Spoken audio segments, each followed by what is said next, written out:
Prove that you're just a bad photographer and your new camera is great? If you insist.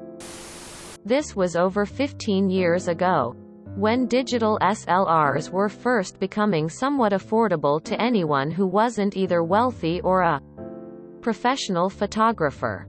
I was in high school, had been a budding photographer for years already, and working in a small retail photo supply shop.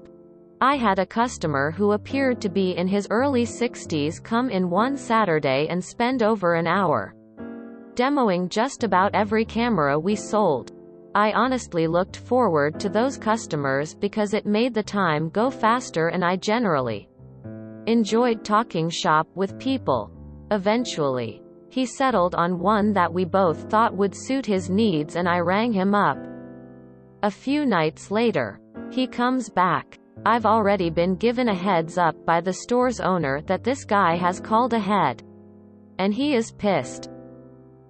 When the customer arrives, he immediately accuses me of selling him a camera that's either broken or simply not good enough for what he wants to use it for, taking pictures of his grandkids, who, like most tiny children, are not always sitting perfectly still. It's too slow. It takes the picture after the kid's already done something. Every photo is blurry, etc. I take him at his word. I have no reason not to, and examine the camera, changing some settings and snapping a few pictures as I go. I genuinely cannot find anything wrong with it at all. As gently as I can, I try to tell him that it may be a combination of using the wrong settings on the camera for what he's trying to photograph, while teaching him the right ones, and maybe a bit of slow reflexes that will develop with practice. Keep in mind that I'm young and terrified of losing my job. So believe me when I say I'm as delicate as I can be with the whole situation. But that was the wrong answer. Apparently. His solution: okay hotshot, let's see you make it work. I'm going to wave my arms back and forth over my head. And I want you to take pictures when they're straight up.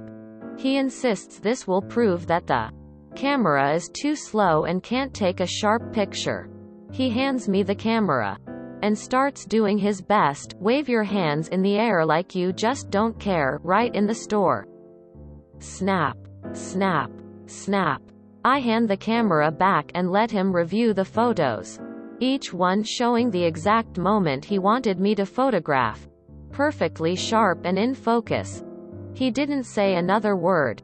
He huffed, hastily shoved everything back into his camera bag, and stormed off. Sorry, sir. Just doing what you asked me to. I wish I had realized it was my camera settings. I thought my pictures of blank carpet and random settings was because my niece wouldn't stand still long enough for the camera to take the picture. This shakes loose a memory of my late grandmother. She would carefully pose us for pictures and then complain we didn't look natural enough. I loved her, but her thing with photos drove us all nuts. It took me a while to get comfortable enough with camera settings to even know which one was off. Reminded me of a funny story though. My grandpa gave me an old Nikon SLR. This was like 2013. Nice camera and I was excited to use it for my high school photo class, but when I tried to use it, it was jamming somehow. Like I'd pull the handle thing to advance the film and it wouldn't pull all the way. Photo teacher gave me the name of a local photography shop. Went there and the guy said he didn't know, but he was about to make a trip to an older photo camera guy down the road who might know and I could follow him there. Got to this tiny shop and this old man with a fantastic mustache and a European accent looked at it. Dragged a magnetized screwdriver over the bottom of it, then flipped it over and pulled the little handle perfectly a couple times. Guy from the first shop says, "Well, I could have done that." Old European guy says, "You don't have screwdriver, Didn't charge me anything. I still have no idea what the hell he did. But I'm grateful I can use my grandfather's camera now. I worked in a camera shop doing sales and repair for 11 years, and I have a good idea what his problem was. He probably wanted to just jam the trigger button at the exact moment he wanted to capture without giving it time to focus.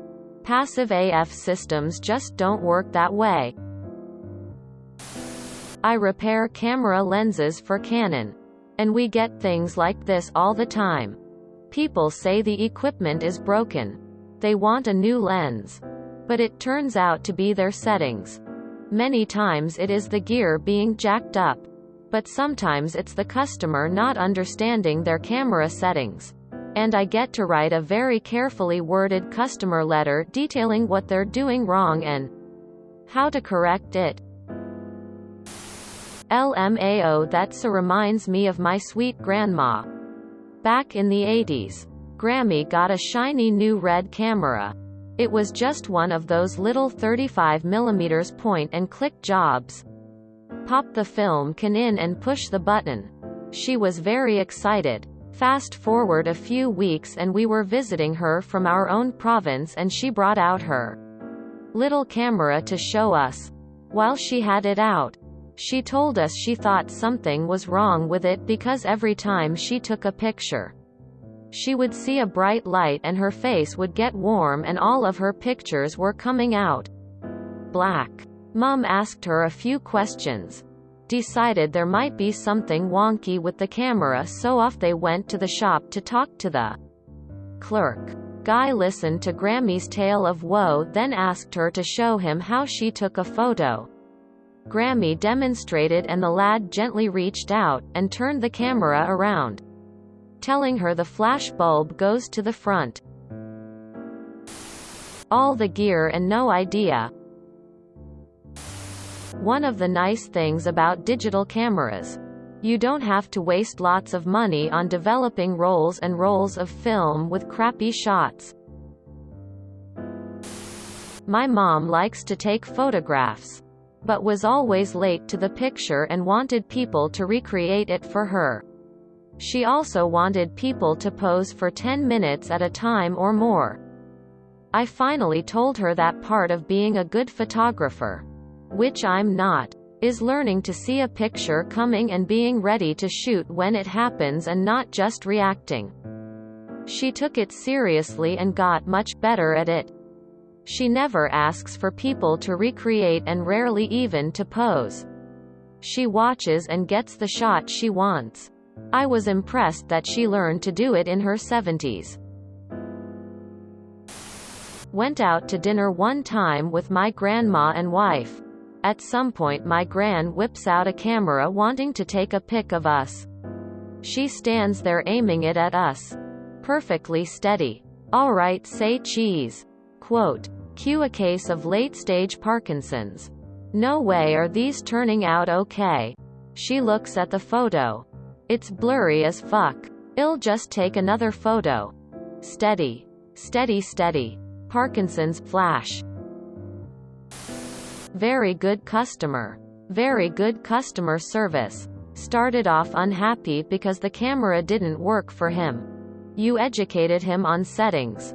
He saw with his own eyes and accepted he needs to practice. Everyone's good. The speed of light is too slow to capture my niece. She is out of control and must be stopped. That's why when I got a new DSLR I made sure to investigate how to actually use the thing first and then just start to play with it. I guess you could just leave it on automatic. But that kind of defeats the purpose of having a nice camera. Why doesn't this work the way it should?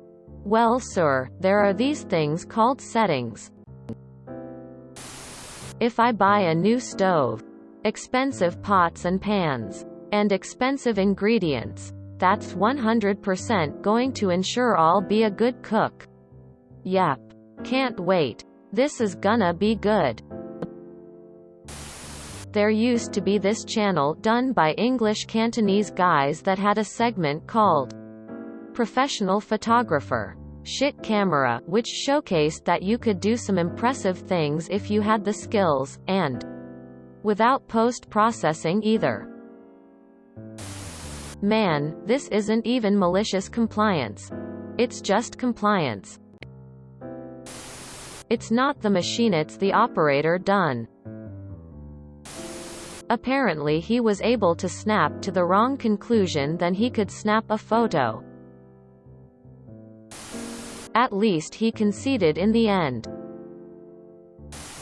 If you enjoyed this video, please check out our playlists full of similar content. Epic Aircast is like doom scrolling for your ears. Please like, share, and subscribe.